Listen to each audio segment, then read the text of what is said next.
دەڵێت وەزارەتی ناوخۆ بۆ ئێمە وەزارەتی پێشمەرگە تۆ چه مەسئولێکی پارتی ئەو قسەی کردووە؟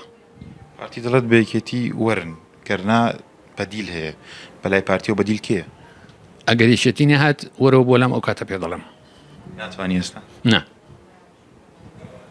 پێت وایە بەر لە هەڵبژاردننی پەرلەمانی عێراق حکوومەت تەشکیل بکرێت ئەو بەسراوەتەوە بە ئەوەی کە خوشکبرانی بەڕێز لە سەرکردایەتی یەکێتی نیشتیمانی کوردستان چه بڕیاریە؟ بۆچی وەزارەتی ناوخۆ هێندە بەلای پارتیەوە گرنگە؟ چێواڵێ پارتی دەڵێت وەزارەتی ناوخۆ بۆ ئێمە وەزارەتی پێشمەرگە تۆ چه مەسئولێکی پارتی ئەو قسەی کردووە؟ چێ؟ پارتی دەڵێت سازش ناکەین بۆ وەزارەتی ناوخۆ چه مەسئولێکی ئێمە ئەو قسەی کردووە؟ چێ؟ ناوەکەیمان پێ بڵێ بایمەش بیزانین.